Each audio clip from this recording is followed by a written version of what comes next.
This Everyone, conference will welcome. now be recorded. Just to introduce myself, my name is Amanda. I am the Center Director at Brain Balance of San Diego, and I'm joined today by Chanel Sanchez, one of our sensory motor coaches and specialists in executive functioning, as well as Kenny Frazier, our Center Coordinator. And today you're all joining us for, it was supposed to be a brief virtual open house, so again, thank you for your patience, but we're gonna be focusing a lot on executive functioning and New Year goals, and answering your questions at the end of this presentation, okay? So today we're going to cover a little bit about a tour of the Brain Balance facility, what we're all about, help you understand executive functioning, how to improve executive functioning, and then how do you achieve those goals, right, that you're on this workshop for, and how Brain Balance might be able to help you along the way as well, followed by Q&A. Okay, so the front of our building looks like this. We're in Carmel Mountain. And when you come through, I'm going to kind of hold the screen and guide you all. So I'm going to take it out of screen share mode, so it's a bigger space for you, okay? All right, everyone, you ready to see our space? So when you first come in, there's Kenny. He's supporting us. There's all the mics that I tried. This is Miss Chanel here. And when you come through, the center of my office is over here. So I say hello to all the families. But here's our lobby. Because of COVID protocols right now, we aren't having any families hang out in the center. They're just dropping off the kiddos. But when the kiddos do come in, they come through here, through our get ready station. And there is a restroom around the corner. We do temperature check everyone, ask everyone to wash their hands. And then they come through the center here. We have 4 different rooms. And I'm going to take you through our largest sensory motor room where a lot of the magic happens in our assessment. And Kenny, if you don't mind, if you can't hear me, just come on over and I'll come back to everyone. But here's a look at the space here.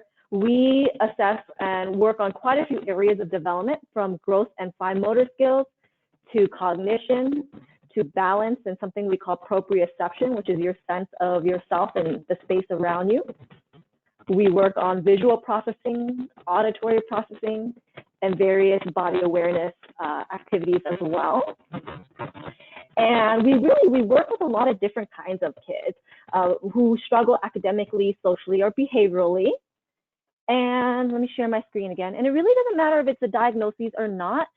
These kiddos and these families that come to us, they just need a little extra help, right? And so by being here, you see the screen okay? By being here, we can help you really understand the root challenges and make appropriate connections, whether, again, you're struggling in school, behaving appropriately or not, having anxiety. Unfortunately, we see that a lot. So I'll talk more about that later on in the program. So let's get right to it. Executive functioning, that's why you're here. Let's learn, what is that word though? That's something that we're going to hear more and more in society, but these are basic brain-based and cognitive skills required for you and I to execute or perform a task. And it's crucial for making decisions, learning and development, of course, solving problems, regulating your behaviors and emotions, achieving goals, small and large, and so much more. And it's not something that we're born with, so that's something unique that people don't realize.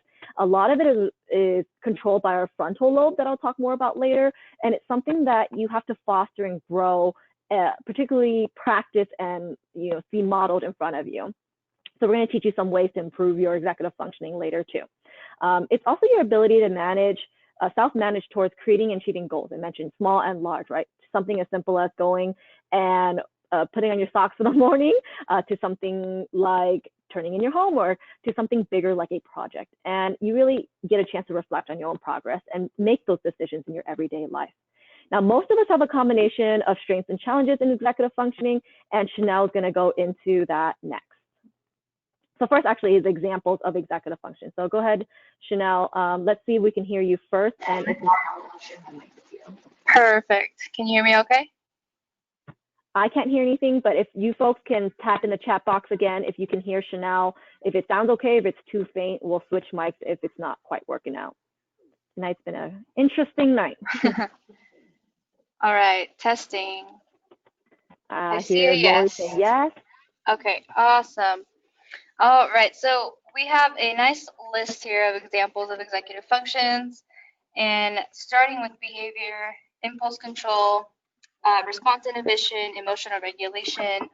All of these, when it boils down to it, it's our capacity to think before you act, being able to manage our emotions, and being able to thrive in stressful situations. So what that looks like maybe for a child is being able to recover from disappointment in a short time. Next in the blue, we have problem solving, flexible thinking, and metacognition, self-monitoring, and motivation.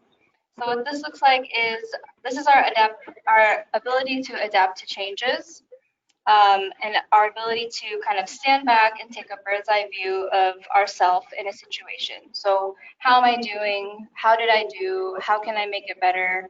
Or what can I do differently next time? And lastly, we have working memory, organization, prioritization, and task initiation. So these are our ability to create and maintain systems in order to track information, track materials. So with the child, this might look like knowing where and how to put their toys away and at a specific time, and being able to begin projects without undue procrastination. That would be with chores, with homework, or any kind of small daily goals or tasks that the child has set out for them. All right, so what does executive functioning have to do with the brain? I mentioned the frontal lobe here, right? So if you think of the brain as a whole as the engine for learning and self-regulation, then executive function is the driver of that engine. Another way to think of it is it's the conductor of an orchestra or the air traffic controller at an airport, okay? And so remember, your frontal lobe is constantly growing, and it's actually not fully developed until you're about 25 years old. But however, you still can affect the efficiency of the connections in your brain and executive function skills by improving the different regions in how they talk to one another, basically. I like to think of the brain as a big highway where everything is supposed to be running smoothly to get from point A to point B. And that's really no different for executive function skills. You require so many parts of the brain to communicate with one another to, again, get through your everyday life, not just goals. And so what's really interesting is Cambridge Brain Science and many others have come up with a lot of great research for quite some time now, especially as of late, showing how really it's the connectivity between the different regions of the brain rather than just the regions themselves that are essential for productivity, and maybe the reason, those disconnections may be the reason why some children struggle. And so something that's really important to us at Brain Balance is getting to the root of the issue. We tend to think of accommodations quite often, especially in school, right? Or tasks, or ways to avoid triggers, essentially, or help your child. If they're not capable of doing this, then, saving yourself that headache by doing or expecting something else instead. But rather, let's get to the root of what's happening. We don't want to mask the issue. We want to improve, again, the brain connectivity, which is the root of many children's challenges that we see, including problems with focus, again, emotional regulation, these basic executive function skills, following multi-step direction, right? That's probably difficult for a lot of your kids. So if we can improve the connectivity, we can improve the base issue, which will help you with the cognitive tasks like focus and memory and reasoning and learning to improve executive functioning. So the balanced brain looks a little bit like this, right? Left and right, here's a general example of what the strengths are in each region of the brain, or hemisphere of the brain, I should say. And when it's all balanced, it doesn't mean you're a perfect person, but at least you're meeting your potential. And when it's imbalanced, you tend to see that manifest in trouble learning and making friends and controlling emotions, or again, those basic executive functioning skills. And here's an example of imbalance when you have weaknesses in your left or right. Generally, just like executive functioning, we're going to have weaknesses or challenges and strengths in each area, but we need to know where, right? We need to know what's going on. And some early indicators that there may be some imbalances in your overall brain region, maybe missed milestones or mixed dominance, or something called primitive reflexes that I'll mention briefly at the end of this presentation, to poor sensory motor skills and learning and social issues, okay? The good news, as I talked about, is the brain can change. If we can improve those weak connections, then we can change that behavior and really meet our potential. So Chanel's going to go into talking about those executive strengths and challenges. Like, what are they, right? All right. Yes, so like Amanda was saying, we like to we use this tool. It's called the Executive Skills Questionnaire, and it's adapted from the Executive Skills in Children and Adolescents, a practical guide to assessment and intervention. And we use this assessment with our kids to identify their strengths and their challenges. And just to be clear, we use this with kids in middle school and up. So we do have a resource to the right there, the Smart but Scattered, Boost Your Child's Ability to, etc. Same authors, but it's a parent guidebook for kids about age 4 to 13. The questionnaire that we use, again, is more appropriate for older kids, and it's based off of a different book for professionals. Yes, awesome. Yes, so the questionnaire has a lot of different questions that you can go through with your child, and it gives you a nice little breakdown of the definitions of all the various executive skills as well, so you have that for reference. And again, this is a great tool to identify areas that are your child is strong in and may be a little bit weaker in. So as an example, we had one of our students named Shay take this questionnaire. Her goal was to do better in school, and again, that's not very specific, so we broke that down, and she identified that her goal was to complete all her assignments fully and on time. And so when we did this assessment together, she found out that her weakness was task initiation, and her strength was sustained attention. So when you look at these results and compare it to how she was feeling about school, you can really see and connect that she tends to procrastinate because she feels like she is going to just sit there for hours on end until her assignment is finished. And so she kind of prolongs and just procrastinates. So we want to use that sustained attention strength and really teach how to break down tasks into different days across the week so that she can feel good about reaching those mini milestones while also reaching her main goal, which is to complete all her assignments fully and on time. So again, this definitely helps with academics and school-related tasks, but it also helps with. They said they're losing you. Oh, I think so. Here, mine must have died. I can still hear it. Okay. Yeah. All right, we're gonna pause for a second to share the mic. All right. Yes. So I did. So in addition to supporting with academics, okay, I muted it. Okay. In addition to supporting with academics, it also kind of outlines behavioral as well as other prioritization and different executive skills. Yes, and we've linked a copy of the questionnaire at the end with all the resources. Next slide. I can't see. Okay, so how can I improve? So the tool that I just talked about, it's a great resource that you can do with your child, but what can you do right now? What can you do even after this workshop, right? So we have a nice chart. I can't see the chart. Thank you. We have a nice chart broken down into age ranges. So actually, can we take a quick poll on the chat to see what age range we've got in here? And Kenny will be able to see that for us. Yeah, if you can just add in the chat how old your kid is so we can get a quick poll.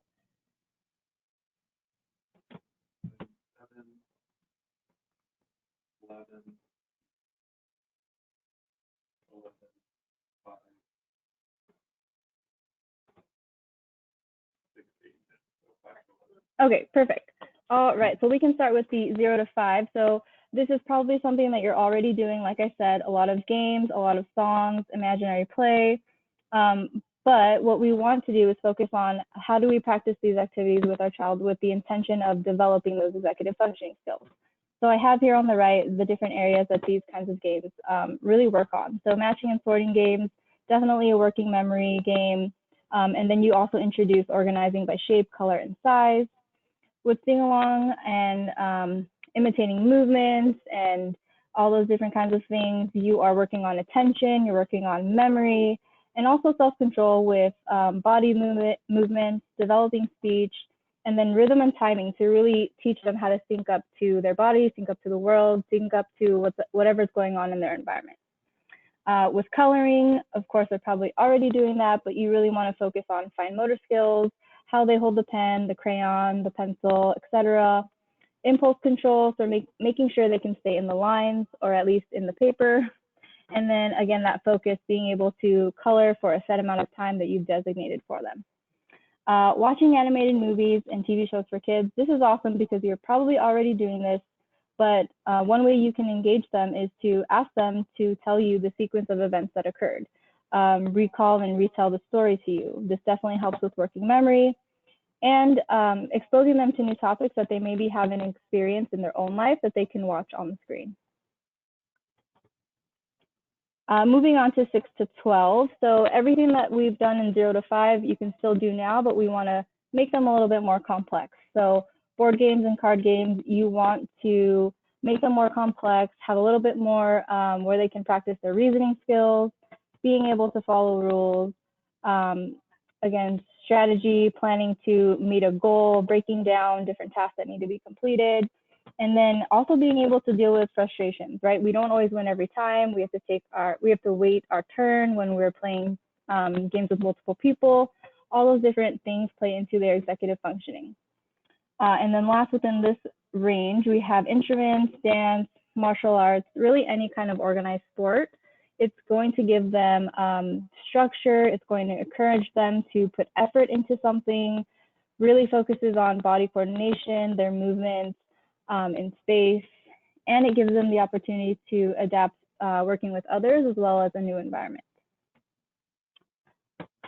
For the 12 and above, again, everything that we've said from 0 to 12 is applicable, just wanting to make it more complex, more age appropriate, and with the intention of developing those executive functioning skills.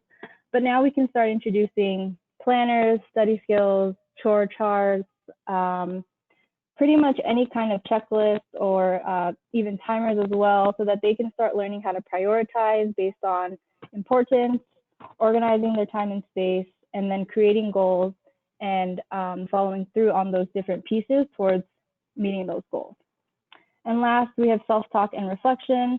This is really important for this age range so that they can start to learn how to self-monitor, start to ask themselves, is what I did the right thing to do? How can I make this better? What can I do differently next time? And really learning how to self-evaluate while also increasing their stress tolerance for those different kinds of situations, whether it's with a test, a peer, or maybe even with their siblings. I guess I'll just get the mic back. Don't need to ask that.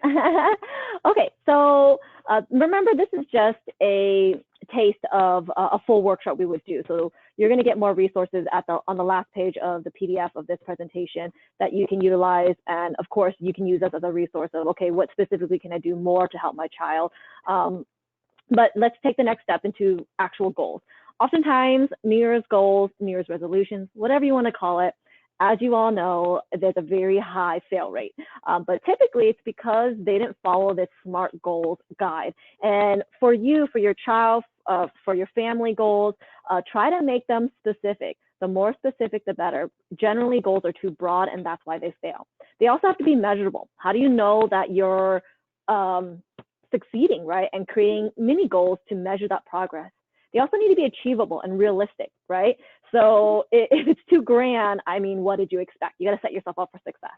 And then timely. Give yourself a set timeline, again, to track that progress and utilize those executive function skills to achieve those goals. Ultimately, and I do want to mention one more time, write them down. There's a lot of research that shows if you write it down, you're much more likely to achieve it. I have a board that I write my goals and affirmations on. But ultimately, I also like to ask why. Why is this important? What do you want? Why do you want it? And how are you going to achieve it? What do you need to do to achieve it? Knowing your why is essential, because if you don't have meaning behind it, you're not going to be motivated to do it, right? So in terms of motivation for kids, one of the questions I tend to ask families if their child is very difficult to motivate is, do they understand why that's important? Why school is important? Why what you're asking them to do is important, right? Why is important? I call it the so what factor in most things that I do in life. I want to understand the why and help others understand the why to, again, set you up for success and more likely to achieve these goals. So if you've tried a lot of these tips though, if you're on this workshop for a reason and you need a little bit more help, that's where we come in. So we do a comprehensive assessment to help you understand the root cause of some of the challenges you may be seeing, whatever it may be. And this is an example of some of the areas that we assess and work on. So unlike many other assessments that really kind of piecemeal different challenges or put a Band-Aid on the symptoms that they see, right, the tip of the iceberg, I like to call it, we look at the whole child and have a whole child approach. And having a comprehensive assessment and comprehensive approach is ideal for the best success and efficiency. I'm about efficiency as well. And we're talking about brain efficiency right now and functioning, right? So we look at these different aspects from primitive reflexes. That's something you're born with that helps you survive, but majority of them should become inhibited by about age 2 or 3. Definitely by the time your children enter school. And we find that the kids that come through our program tend to have retained primitive reflexes. And what that means is your child doesn't have full control of their own body. So that's really important. That's why it's the base of this developmental pyramid.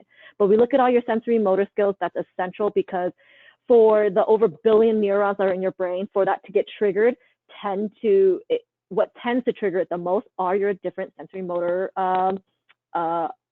pieces of your body. So smell, taste, seeing, proprioception, again, your sense of the world around you, core strength, gross motor skills, fine motor skills, but also body awareness, looking at functioning with your visual as well as auditory processing, and then synchronization, which means how great are you at bringing that information together to process the world around you? Is your rhythm and timing in sync with everyone else and everything else around you, right? And so it is very hands-on. It's really fun, and that's what also makes ours very different. We look at all these motor and sensory skills, so it is very hands-on and active.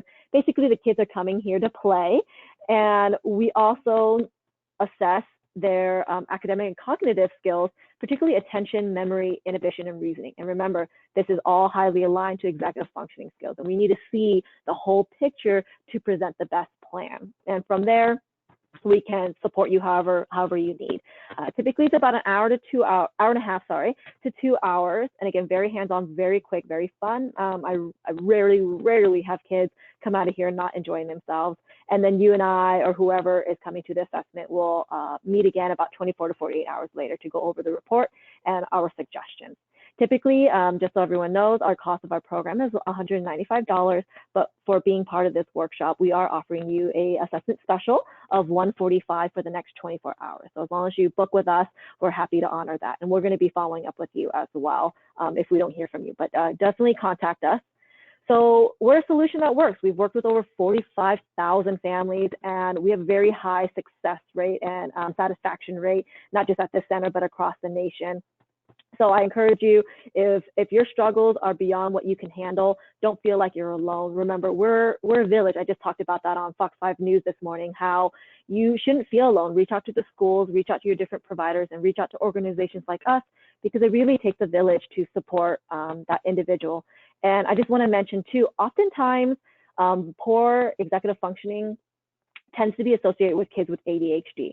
And that makes sense because these are neurodevelopmental disorders. And although executive functioning is not a disorder, it is highly associated, these challenges and dysfunctions are highly associated with this neurodevelopmental disorder. And the research we have done with Harvard has shown how effective a program like ours is in making and improving those brain connections as effective as someone who's on medication. And it's only if they're on the correct medication and on the right dose. And that's very difficult. You know, medication doesn't even work for a good population and without the side effects and long-term positive connections with our program too. And I do also want to share another research a separate research study that we did with Cambridge Brain Sciences, where 11 of the 12 cognitive tasks that we constantly work on and assess demonstrated a statistically significant change after being in our program for about 3 to 5 months, which is average, by the way, for our students. So that's huge, right? Because remember, if you can improve your cognitive tasks by improving the brain connections, then you can improve those executive function skills. And one thing I always like to mention is the improvement in mental health. Kids who come through our program tend to have low self-esteem or low confidence because they're struggling, right? They know that they're different oftentimes, or they wish they could be better, right? However they interpret that. And I'm really happy to report that nearly all the kids that go through our program show a 40 to 50% improvement in mental health. And I definitely can attest to that to the kids who come through our center. That's hugely important for the kids to be motivated, to work hard, right? Have fun with their coach, build that bond with their coach, and take those positive improvements out into the community, into their life. So next steps, schedule an assessment with us. We're gonna contact you as well, but you can also contact us, whether call or text or email, whatever is easiest. Let a friend or family member know about us. It's something that share the love, basically, that's important because this resource, like I said, is not common in other areas, and we want to make sure we're a community resource to everyone. And you can also read and learn more. I recommend Disconnected Kids, and then later on Reconnected Kids. It's written by Dr. Robert Melillo, who was the co-founder of Brain Balance, and he's known internationally. So that's a good starting point as well. And then there's more resources, like I said, on the last slide. And if you're interested, we do have a few more upcoming events. I try to do a special event about once a month. And the next two events, next month in particular, will be an in-person workshop with the Center for Health and Human Potential. It's in Mission Valley. It is extremely limited seating, so RSVP is required, but I'll be talking about the developing brain and classroom success. So much more involved to support the families in need. And then in March, I will be doing a workshop on attention and focus in association with the military, but you don't have to be military to join, okay? So check that out. Let us know if you're interested in learning more about them as well. And please stay connected with us. We're on the different social media platforms. There's a lot of resources that we post on there as well, particularly YouTube. That's where this recorded webinar will be shared, but we'll give you the link. And then our website has webinars and blogs too, okay? So I wanna get going to questions. That's me.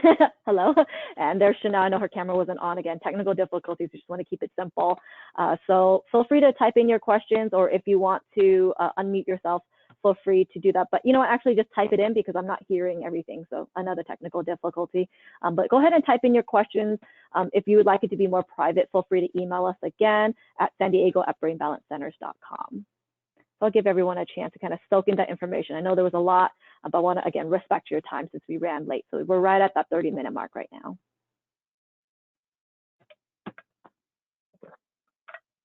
You're welcome, Lori. Thank you for joining us again. I appreciate your patience, everyone. If you have more involved questions, again, I know this was very quick and just a taster of executive functioning. I'll be doing a much more involved workshop in the near future on executive functioning that will give you more hands-on tools and hopefully, give you some tips of what you can do for the school too, because there's a lot. Once you know what's going on, you can ask for different accommodations too in the school space. So I'm happy to do that as well. Okay, so I see some questions. Give me a sec to answer. How often do the children come to sessions per week? So at the center, so once you get the assessment and we sit down for our assessment chat and the review of assessment, we recommend a certain hour. So the minimum program is 3 months. It takes anywhere from 3 months and up, really, because we know it takes time for the brain to change, but it's a matter of months rather than years, so that's a benefit. But it is intense, so it's coming to the center 3 times a week for an hour. They're, again, having fun, doing pretty similar to what they would be doing the assessment, except we know what levels that they're at for the different activities, and they're getting through over 30 activities in that hour. And because of COVID protocols for us, we're also keeping everyone isolated in the room. So 1 coach, 1 student. Typically it would be 1 coach to 2 students, but just 1-to-1 right now, and only 1 pair per room at a time as well. So it's very intimate, it's very personalized, they get a lot done, but we also expect them to do some home exercises that are mild, so don't worry, something manageable for you and for them to do daily. So to keep training and maintaining that brain connectivity. And then there's a nutrition component as well. What we put in our bodies, as I mentioned, is really important. So that is phase 1, and then phase 2 is a year of support afterwards, where maybe we check in with them once a month in the center, but it really depends on the child. So the intensity is phase 1, and it's a comprehensive program, so we're with you all the way around, okay? Let's see, same question as above from Kristen. All right.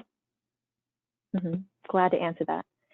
If you have any other specific questions about the assessment, I'm happy to answer that as well, but we can also follow up with you or with executive functioning or goals. What's the cost of the monthly session? So because of the way we organize our program, remember it's a comprehensive package, it doesn't go by month or per session. It's one flat fee for that whole essentially year and a half. And I'm happy to discuss that when we meet, because it really depends on how long the child is in our program.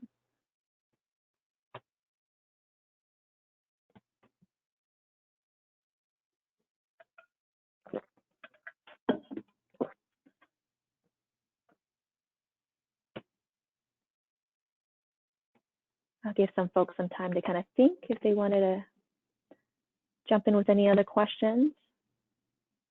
If you have any specific questions for Chanel as well, she has quite a bit of experience in teaching executive functioning skills, both to the littles and for the young adults out there, and very applicable to us as adults.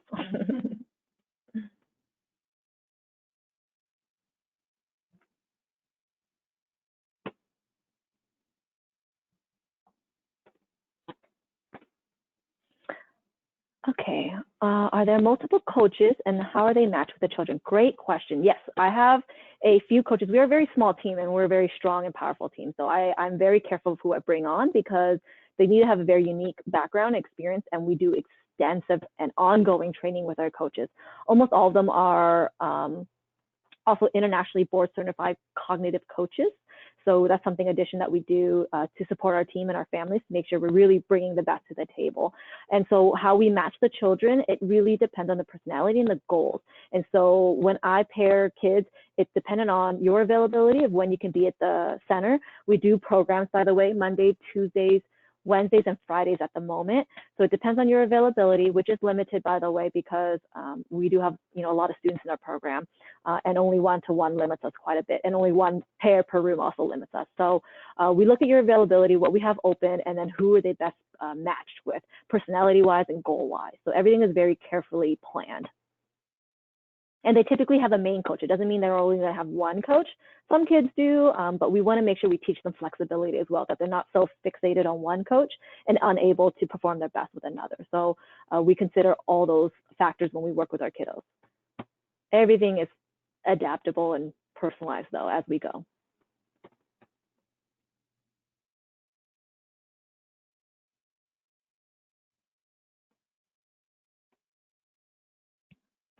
You're welcome, Kristen. I'll give folks just a few more seconds to see if they have any other questions. I want to respect your time. I'll show you a little bit what our resources look like. So when you get this PDF back here, you can click on the links to get additional resources, whether it's a PDF or to a web page. So some of the activities to help you improve executive functioning, Harvard University has a really extensive, I guess, list that can help guide their improvement, your improvement, I guess, of your child. So you can click that. We have quite a few blogs on our website as well, and I just picked a handful that I think may be most applicable to our crew. The questionnaire list that we adapted from that book is also here, so you can click on that. And then Club Excite is also a local resource in San Diego that I love. They're one of our great community partners. And last January, we did an executive skills and goal setting guide, goal setting workshop, and the guide that they created, I'm going to also link onto this PDF for you.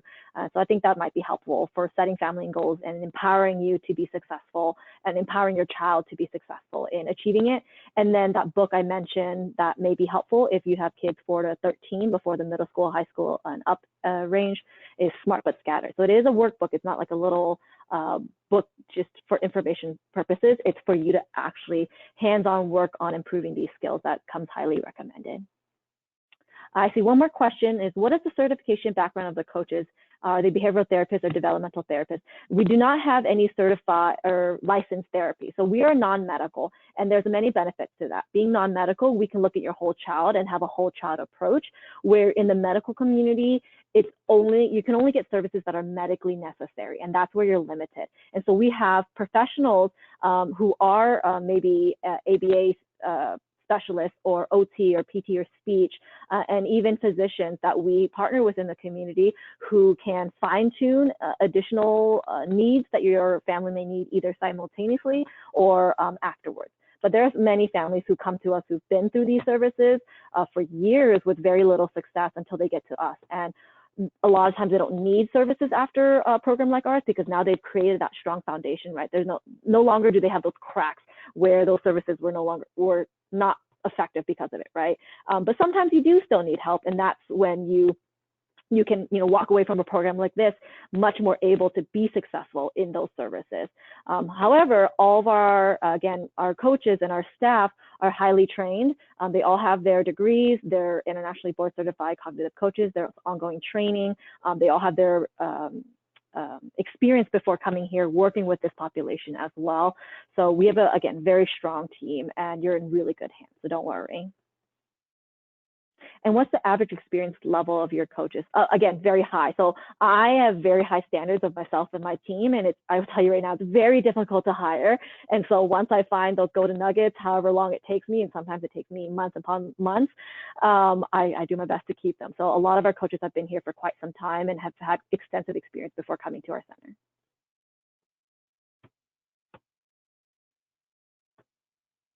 Great question.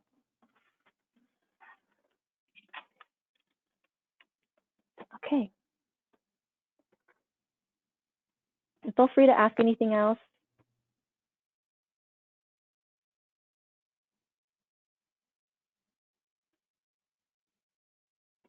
All right, well, if you have any other questions, again, feel free to reach out to us. We're going to follow up with you tomorrow. The assessment special, if you haven't been with us before, will last for the next 24 hours by tomorrow night. So we close our office about 7:30. That's our last kid starts at 6:15. So hopefully we get in touch with you. Feel free to text us as well if there's a certain time that you want us to contact you, and we'll go from there. Have a good night, everyone. Thank you for joining us. We'll talk to you soon. We'll send you out the email ideally tonight too, okay? Michael, I just saw your question about when will the link for the recorded video be shared. Hopefully tonight. I'm going to upload it right now and send you all a follow-up email with all these resources. I like to be efficient, save you all time. All right, take care, everyone.